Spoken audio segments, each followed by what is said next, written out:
आज हम निर्गमन की पुस्तक के 32वें अध्याय का अध्ययन करेंगे।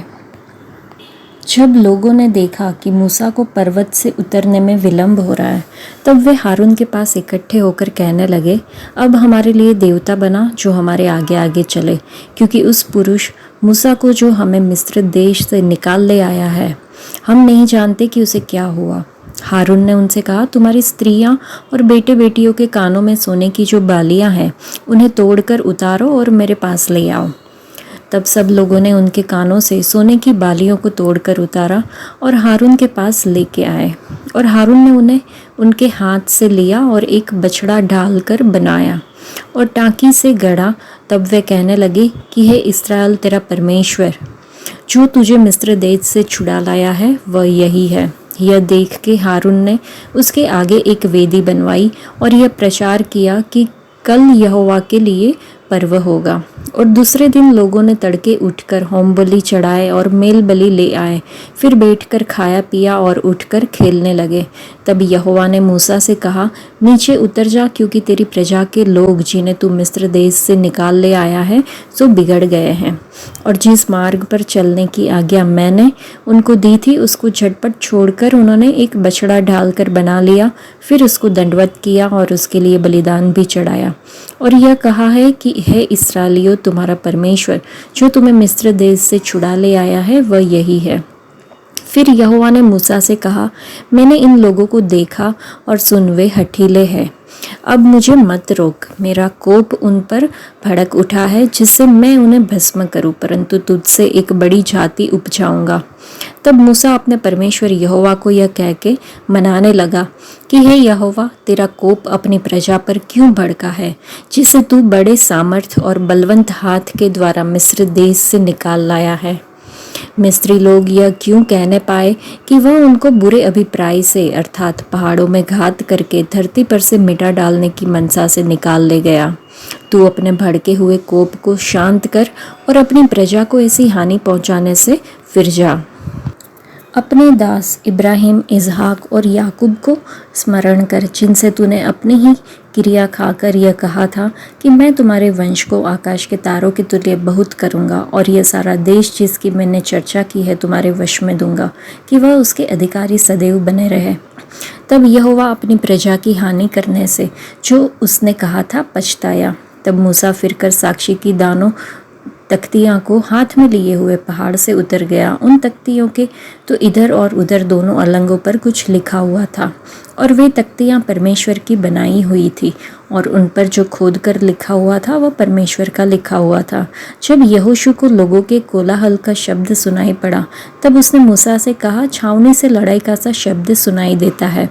उसने कहा, वह जो शब्द है वह न तो जीतने वालों का है और न हारने वालों का, मुझे तो गाने का शब्द सुन पड़ता है।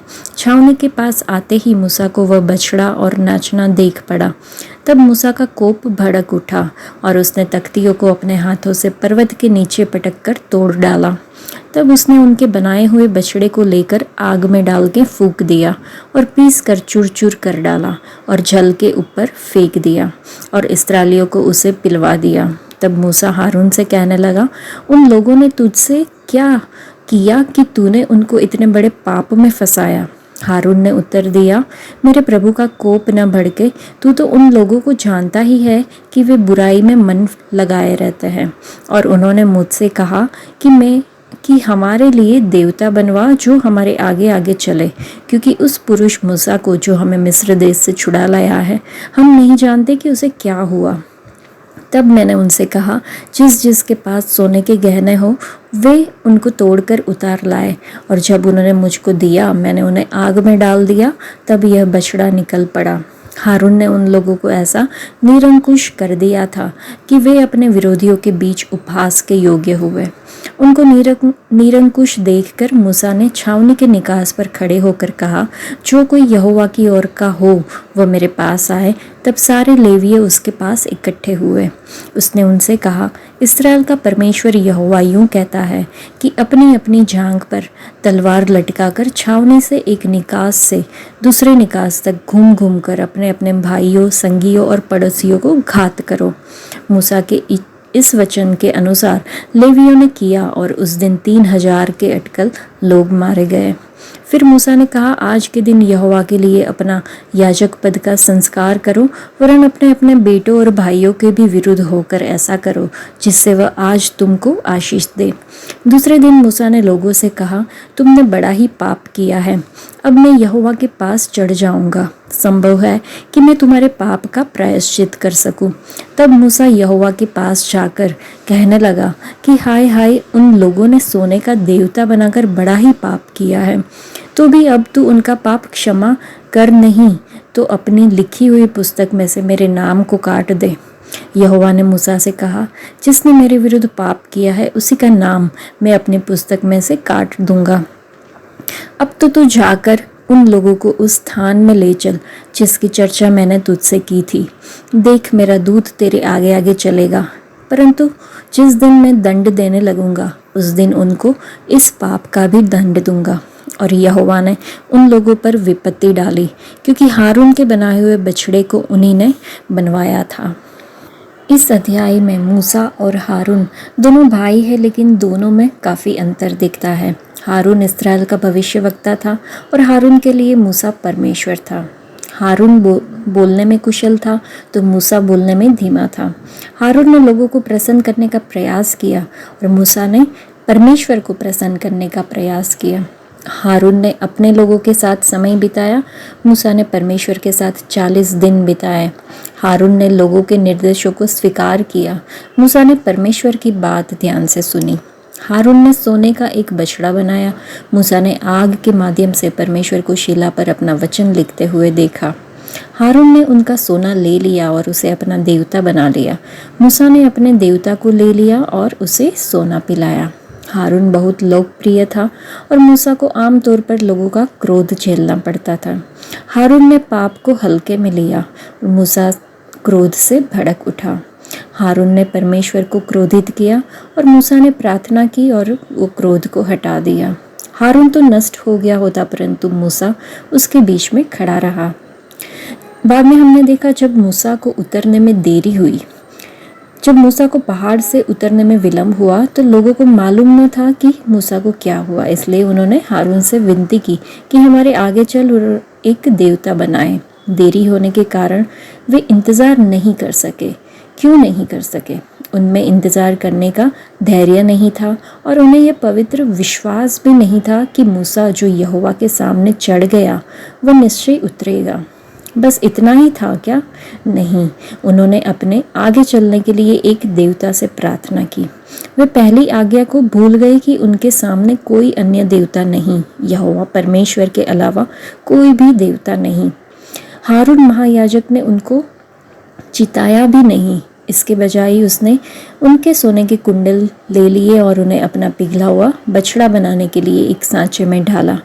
मतलब उसने दूसरी आज्ञा का भी उल्लंघन किया और एक खुदी हुई छवि बनाई, मूर्ति बनाई, सुनहरा बछड़ा बनाया। मूसा ने 10 आज्ञाओं के साथ सिनाई पर्वत से नीचे आने में देरी की। इस्राएलियों ने उसका इंतज़ार किया और फिर उसे बदलने का फैसला किया। अपना जो फैसला था इंतज़ार करने का, उसको बदल दिया। हारून की सहायता से उन्होंने एक सोने का बछड़ा बनाया और उसकी आराधना की। सोने का बछड़ा आध्यात्मिक मूर्तियों या फिर पाप के घड़ों का प्रतिनिधित्व करता है जो पहले से ही उनके दिलों में थे, जिन्हें वे मिस्र में पीछे छोड़ने में असफल रहे। हालांकि इस्राएली शारीरिक रूप से मिस्र की मूर्ति पूजा से बाहर आ गए थे, लेकिन उन्होंने इसे अपने दिलों से नहीं हटाया था। जब जंगल का रास्ता बहुत कठिन हो गया और उनके विश्वास की परीक्षा हुई तो परमेश्वर पर भरोसा करने के बजाय उन्होंने अपने दिलों में मूर्तियों का पालन करने की गलती की। ये मूर्तियाँ या झूठे देवता क्या थे? ये धन, संपत्ति, समृद्धि और आनंद थे। प्रभु यीशु मसीह ने अपने शिष्यों से कहा कि पहले तुम परमेश्वर के राज्य और उसकी धार्मिकता की तलाश करो तो बाकी सारी चीज़ें तुम्हें मिल जाएगी। हारून और सुनहरे बछड़े का दृष्टांत आज भी लागू होता है।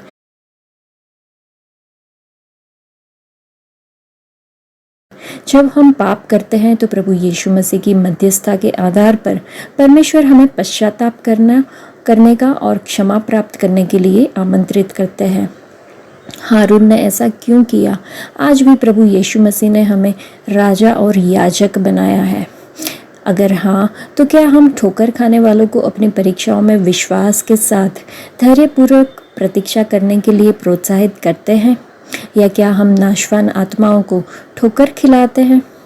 जब मूसा ने हारून से पूछा कि उसने ऐसा क्यों किया, तो हारून ने अपनी गलती नहीं मानी। उसने यहोवा परमेश्वर से माफ़ी भी नहीं मांगी। इसके बजाय उसने यह कहते हुए लोगों पर दोष लगा दिया कि उन्होंने उससे अपने सामने चलने के लिए एक देवता बनाने के लिए कहा। उसके परिणाम स्वरूप उसने लोगों को जिद्दी बना दिया। मूसा ने अपने हाथ की तख्तियों को नीचे फेंक दिया और उनको तोड़ डाला, जिन्हें परमेश्वर ने अपनी उंगलियों से बनाया और लिखा हुआ था। उस दिन 3000 लोग मारे गए थे। यदि हम इस हारून के समान याजक हैं तो मन फिराना होगा। मूसा ने उनके बीच खड़े होकर उनके पापों की क्षमा के लिए प्रार्थना की। उसने परमेश्वर यहोवा से विनती की कि वह उन लोगों को क्षमा कर दे या जीवन की पुस्तक में से उनका नाम काट दे।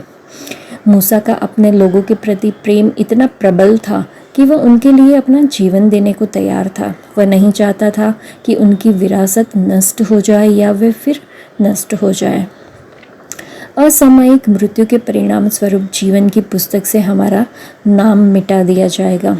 मूसा का अपने पापियों के प्रति प्रेम महान मध्यस्थ प्रभु यीशु मसीह के प्रति उसके प्रेम की ओर संकेत करता है। क्या हम नष्ट हो रही आत्माओं के लिए मध्यस्थता और विनती करते हैं? अक्सर जब परमेश्वर हमारी प्रार्थनाओं का जवाब देने में देरी करते हैं तो हम अपना धैर्य और विश्वास भी खो देते हैं। हम चिंता करते हैं और बड़बड़ाते हैं और शैतान को अपने जीवन में जगह देते हैं। आइए हम खुद का परीक्षण करें। जैसे इब्राहिम ने यहोवा परमेश्वर के वचन पर विश्वास किया, परंतु सारा लड़खड़ा गई और हाजिरा और इश्माइल को परिवार में ले आई। क्या हम अपनी प्रार्थनाओं के उत्तर की प्रतीक्षा कर रहे हैं? आइए हम धैर्यपूर्वक प्रतीक्षा करें। आज के लिए इतना ही। परमेश्वर आप सबको आशीष दे। धन्यवाद।